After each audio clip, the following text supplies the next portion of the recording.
Here then, gentlemen, sportsmen all, is your guest speaker. We proudly and humbly present Dr. Bill William Alexander. Thank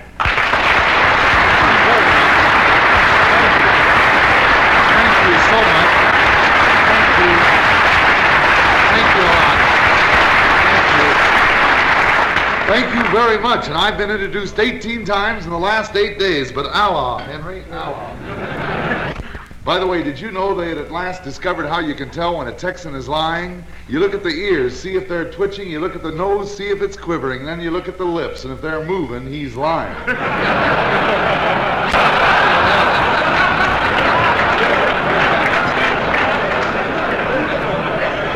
Another reason I'm not going to make a long speech is because, Red, I learned early in my ministry to have terminal facilities. And, Father, when I heard that prayer tonight, I saw you did too.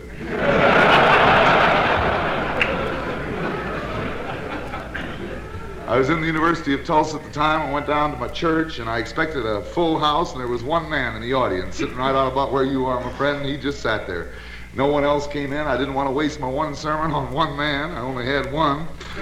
Finally went down to him and said, look, my friend, I'm just a young preacher trying to get started, and I'd like to know, do you think I should preach this sermon, or should I just dismiss the service right now, being as you're the only one here? And he said, well, I ain't very well educated. I wouldn't know.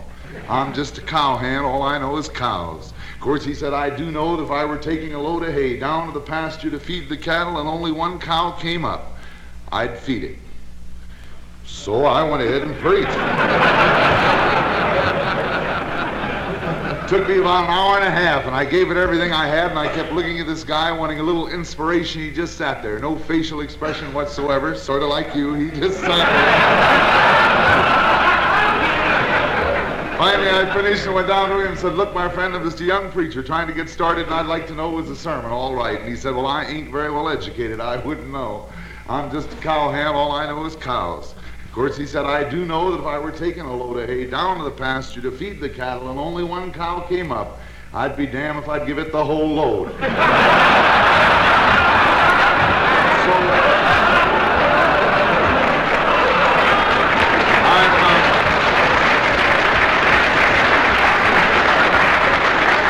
I'm not going to try and give you the whole load tonight, but it's a wonderful thing to be here for just a lot of reasons. Another reason I'm happy to be here is I like the way you men laugh. You know that? And by the way, there's a lot of religion just in laughter. I make no apologies for my silly stories.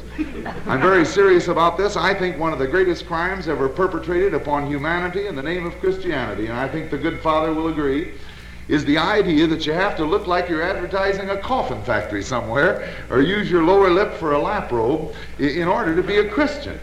The truth of the matter is that Jesus was the most radiant person who ever walked the face of the earth. Young people liked to be around him, and that wouldn't have been true had he been a deadly, dull, gloomy sort of person. So I make no apologies for my silly stories, which reminds me of another one. I haven't tried this out on anybody yet, but it appeals to my sadistic sense of humor. The guy who rushes into the hospital to see his friend who is dying, the doctor meets him at the door and says he only has an hour to live. The guy rushes into the room, tears running down his cheeks, leans across the bed and says, is there anything I can do for you in your last hour? And the guy says, yeah, get your foot off my oxygen hose.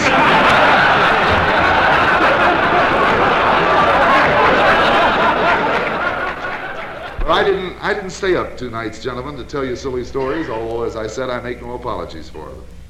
I came here primarily because I wanted to talk with the most important group of people probably that could be gotten together in this fabulous Calgary about a few of the ideas upon which I happen to think the future of mankind depends.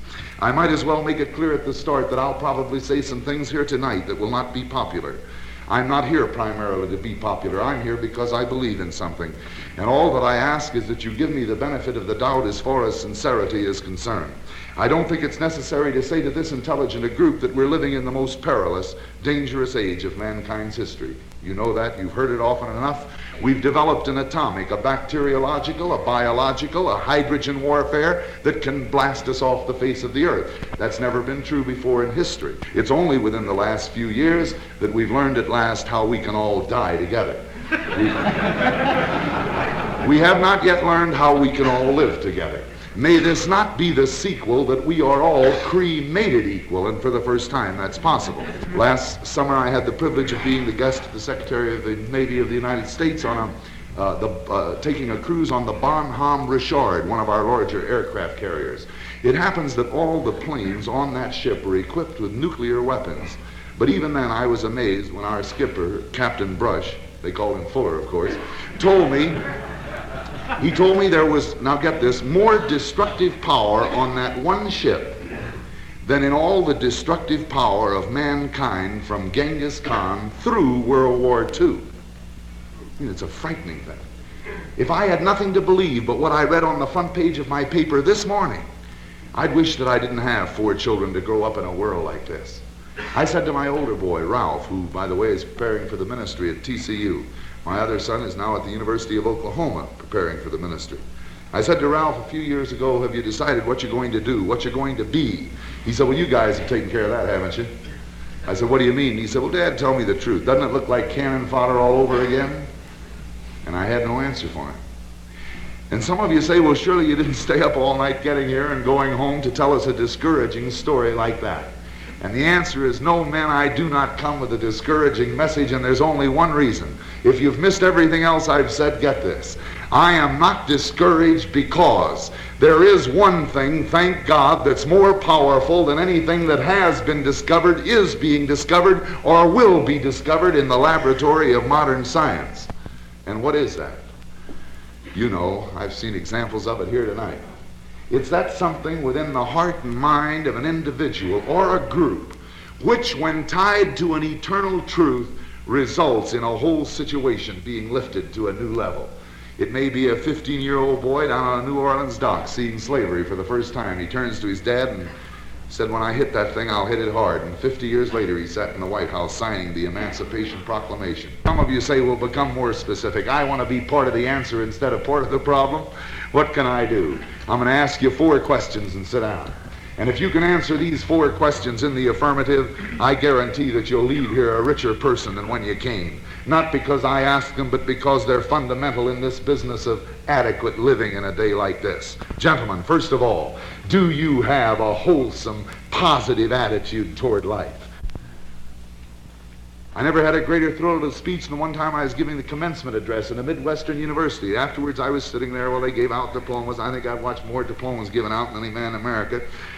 And they called this one name, and I thought I saw 3 guys stand up, and I thought, what goes here? And I looked more closely, and then I saw 2 fellow students were carrying the one in the middle up on the platform to receive his diploma because he had no legs. 4 years before he had come to his first class, the professor called the roll, called his name. He said, here, sir. The professor said, stand up when you answer me. He said, I'm sorry, sir. I haven't been able to stand since I was 3 years of age. But with a wholesome, positive attitude toward life in a tough situation. So help me, I've never heard anything on a football field to compare with what I heard that night.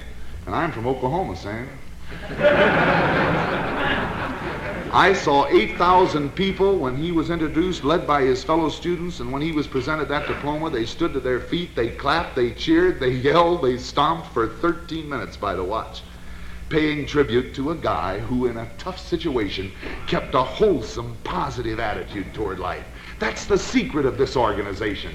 It's a wholesome, positive thing. You say, well, we have problems. Surely you have problems. Everybody has problems. I spoke to the National Funeral Directors of America down in Atlanta, Georgia the other day. They have problems.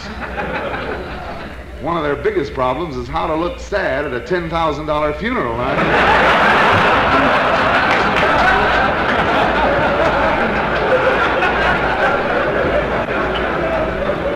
Everybody has problems, but unless we attack those problems from a wholesome, positive attitude, we become part of the problem instead of part of the answer. Do you know the greatest enemy that the church has today? And I think the good Father will agree. The greatest enemy the church has today is not the atheist. Who follows an atheist, you know? The greatest enemy the church has today is the negative, gloomy, sour kind of Christian who may never miss church on Sunday, but who continually goes around looking as though they think they'll have a special seat in heaven if they eternally look and act like they have dyspepsia. You know what I mean? Well, maybe you don't have any in Canada. We have a few in the United States. I even have a few people in my own congregation who, bless their ever-loving hearts, I think they were born in the objective case.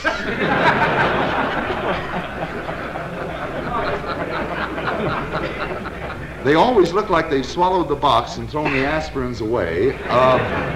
I've never heard them say anything in a board meeting except, "You can't do that. You can't do that." They said we couldn't do this. This is a little brochure of our Church of Tomorrow. It covers 41 acres of ground. We've spent about $3 million out there, and we've got to spend another $3 million before it's through. 27 of the 41 acres entirely dedicated to young people, swimming pool, tennis courts, baseball diamonds, not just for the kids whose folks are wealthy enough to belong to the country club, but for all of them. And one of the boys from my youth center is up here in Calgary in one of your high schools now, Harry Hilburn back there. And he can tell you about this, and the future belongs to it because it's a positive program, you know. But there were quite a few people. You can't do that. You just can't do that. So help me, if I had my choice of living the rest of my life with that kind of a Christian, or a good, kindly sinner with a wholesome, positive attitude.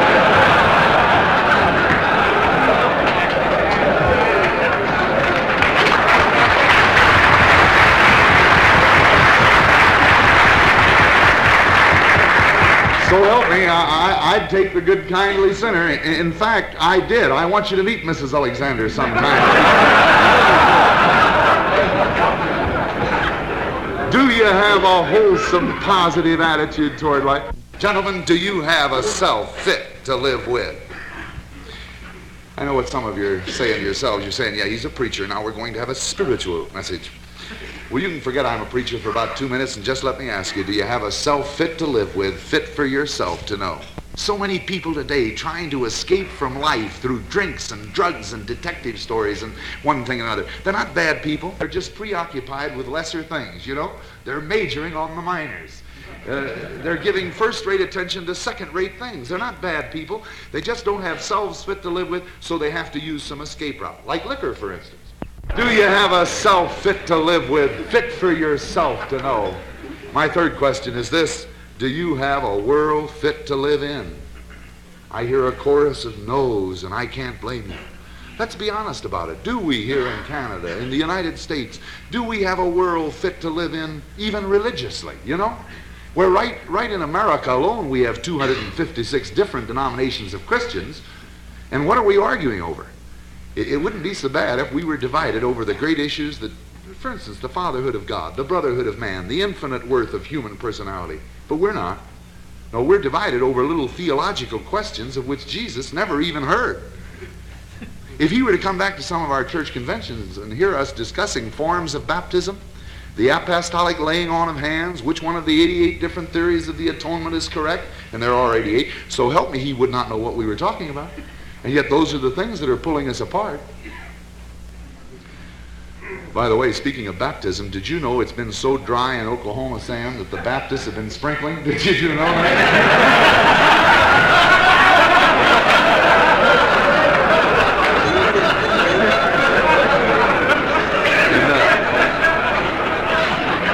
The Methodists and the Presbyterians have been using a damp cloth. And the Episcopalians and the Catholics have been handing out rain checks. I mean,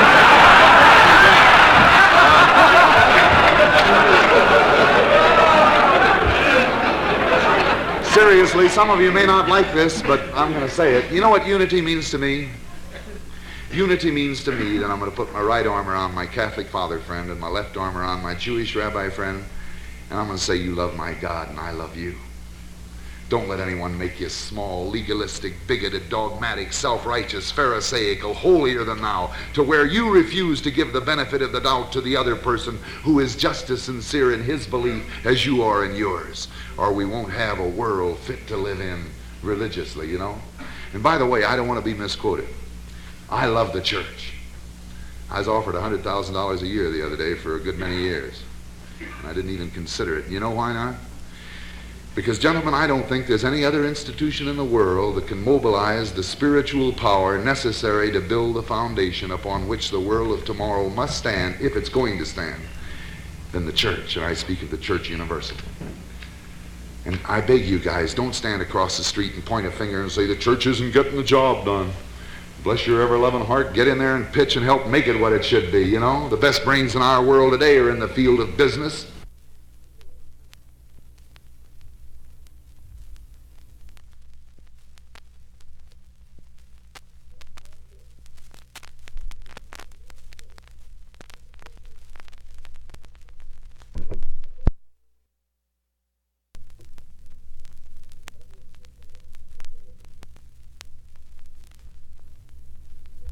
Sure, we've made mistakes within the church.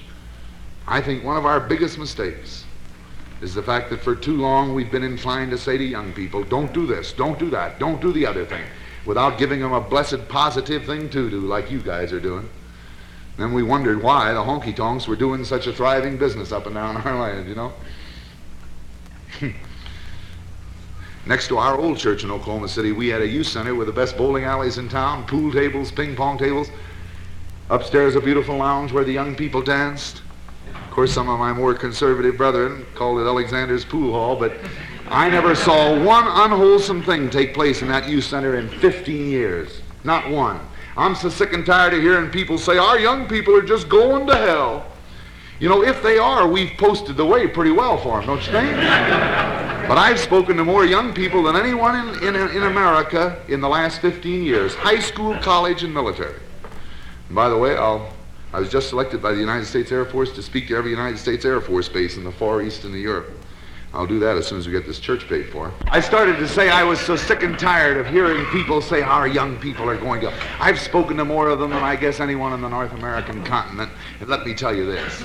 Our kids today, they're basically clean. By the way, they're a lot smarter than we were, too.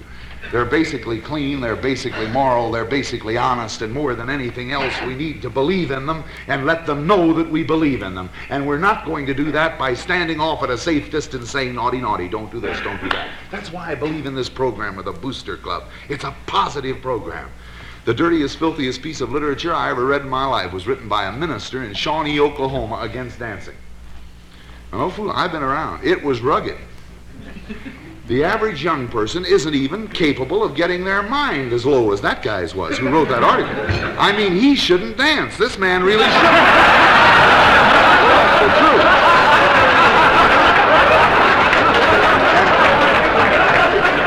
And some of you say you're making a mountain out of a molehill. No, I don't care whether you dance or not. That's neither here nor there. I don't think it's wicked for guys your age to dance. I've watched you. I think it's pitiful.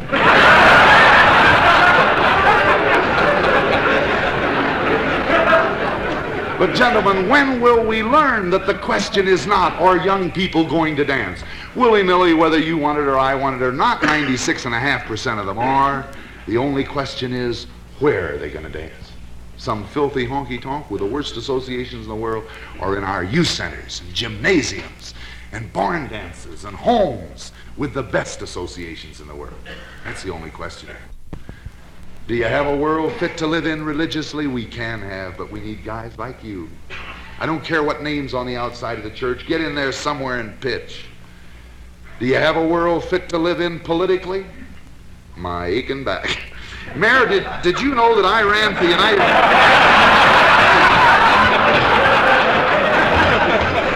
Mayor, I want this clearly understood. I did not tie that first statement. I was asking you a question. Did you know that I ran for the United States Senate in Oklahoma in 1950?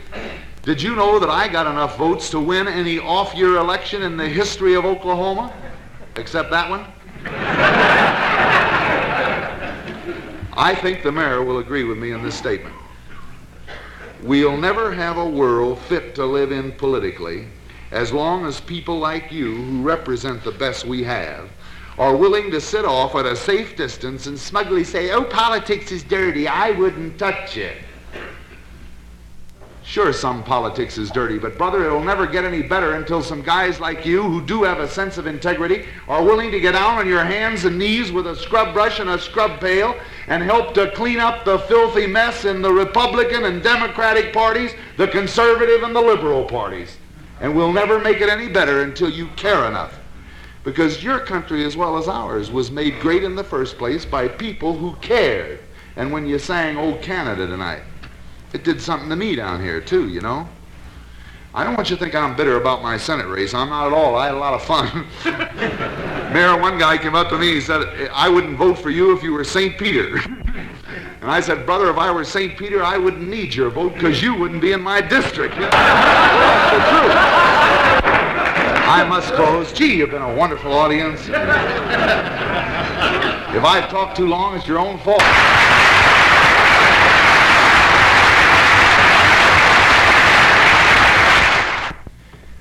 Let me just say this before I leave this point. No matter how black things are without, gentlemen, remember this, you can always have a world fit to live in if you have a self fit to live with, can't you? You remember John on the Isle of Patmos, a prison isle, the last place in the world he wanted to be. But even there he heard a voice that said unto him, Behold, John, I have set before thee an open door which no man can shut. I don't know about you, but I want that in my life. An open door which no other person, no circumstance can shut. I call that door fellowship with God. I don't know what you call it, but I know it's real. And you can have a world fit to live in if you have a self fit to live with. Which brings me to my last question. And I can't thank you enough for being so very kind to me and so warm. It's been one of the great privileges of my life to have been here today. If these others have been $64,000 questions, this last one is a $128,000 question because it helps answer the other three. If you can answer this last one in the affirmative, you will have a wholesome, positive attitude toward life, a self fit to live with, and you'll help to build a world fit to live in. Gentlemen, do you have a philosophy fit to live by? Some of you say, oh, it doesn't make any difference what you believe, doesn't it?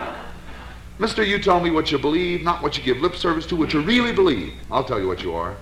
Mister, tell me what you believe, I'll tell you what you'll be 10 years from now. And you see, I'm not ashamed to say this. I think Jesus Christ knew more about living at its best than anyone who ever walked the face of the earth. And I get a little sick and tired sometimes of hearing businessmen say, oh, the preacher talks ethereally, way up in the clouds. Way up in the clouds, my neck. It's the most practical philosophy that ever came down the pike. And I can tell you the businessman or the salesman in the long run who will do the greatest increase of business in Calgary during the next 10 years. Want me to point him out to you? It'll be the one who most nearly approximates, do unto others as you would have them do unto you. He that would be greatest among you, let him be servant of all. Inasmuch as ye do it unto the least of these, my brethren, ye do it unto me. This thing will work. Bud Wilkinson is my very close personal friend. He's a great guy, too. I mean, I'd just soon have my two boys under Bud Wilkinson, our football coach, as any guy I know. He builds men. And Bud told me this story, and I'm going to close with it. It was told to him by Lou Little. You remember, he used to be football coach at Columbia. And before that, he was at Georgetown University, Father. And it was while at Georgetown that the president of the university came up to him one day and said, do you know so-and-so, named a certain boy? Lou said, yeah, he's been on my football squad for 4 years. He's never been able to make the first team, but he's a fine boy. And he said, well, we just received some very bad news. His last living relative, his father, died. And we want you to break the news to him. You know him better than we do. And Lou said, well, I'll try. And he went up to the boy's room, and he broke the news as best he could. And then he said, the president told me to tell you that he knows it's a long way to your home. And if you want to take off for a couple of weeks, you can make up your classes when you get back, get things straightened up at home. Your place on the football squad will be waiting for you. So the boy left. That was on a Tuesday afternoon. On Friday of the same week, when Lou Little went out for football practice, here was this kid all suited up, ready to play. And the coach says, how come? Well, he said, we had the coach said, I thought you were going to be gone a couple of weeks. No, he said, we had the funeral yesterday, and I flew back last night, and the reason I flew back, coach, is I just got to be in that starting lineup tomorrow. It's our most important game of the year. We win it, we win the conference championship. I just got to be in that game. And the coach said, well, you know that's impossible. It's not only our most important game, it's our toughest game. I need my 11 best boys out there.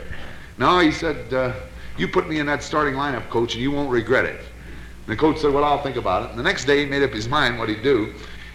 If in the flip they were to get the kickoff, he'd put this kid in. He couldn't do too much harm on kickoff. Then he'd jerk him after the first play. And that was the plan, except for one thing. When the dust cleared away down about the 7-yard line, who had nailed his man down there with a beautiful tackle, except this kid who hadn't been able to make the first team. The coach thought, well, I'll let him in one more play. To make a long story short, that boy played 60 minutes of football that day, and he played like a demon. Offense, defense, downfield blocking, tremendous. They finally won the game, mostly due to his efforts and an intercepted pass that he made. So afterwards, the coach walked in the locker room. He said, after these other guys have left, I want to talk to you. The boy said, all right. So the other guy showered and dressed and left, and he sat on a bench across from this kid, and he says, look, I'm a football coach, and I don't believe in miracles. He said, we won that game today primarily due to your efforts, and yet in 4 years you've never been able to make the first team. How come? The boy said, well, Coach, you didn't know my dad, did you?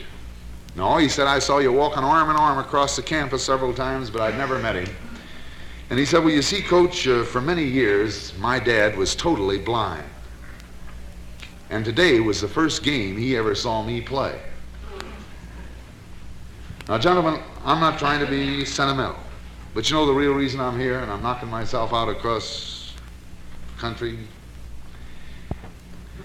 The real reason I'm here, and I'll be in Flint, Michigan tomorrow night, and back in Oklahoma City Saturday, and preach Sunday, and be in Los Angeles Monday, is because I want to say to as many people as I can, especially leaders like you, I want to say one thing to you. Just don't forget, in this day of Sputniks and Mutniks and intercontinental ballistic missiles and what have you, that there is still that which is eternal in our universe. See? And even though many times right seems to be upon the scaffold and wrong upon the throne, still behind the shadow standeth a God who is not dead, keeping watch above his own. I want to say to as many men as possible, be not afraid. Now, I don't want you to hide your heads in the sand. I want you to face life, but I want you to remember that there is such a thing as an eternal philosophy with which we can ally ourselves and be bigger than anything that comes up against us. And just remember that the final decision about our universe is not going to be made by the Politburo in Moscow or 10 Downing Street. It's not going to be made by the Congress of the United States or even the United Nations, which I believe in. In the last analysis, it's going to be made by the same one who controlled outer space long before Russia or America ever orbited a satellite, you know? Some of you say, preacher, you're dreaming. We can't build that kind of a world. And my answer is, and I close with it, and thanks again for being so kind to me. Dreams, are they?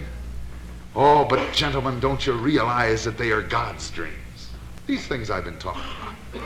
That men shall cease from their hating, that war shall soon be abating, that the glory of kings and tyrants shall pale, that the love of humanity shall prevail. Dreams are they, but they are God's dreams, that men shall love one another, that white shall call black man brother, that selfish greed for itself's sake shall pass from the marketplace, that man will meet his God face to face. Dreams are they, but shall we despise them and scorn them? God's dreams?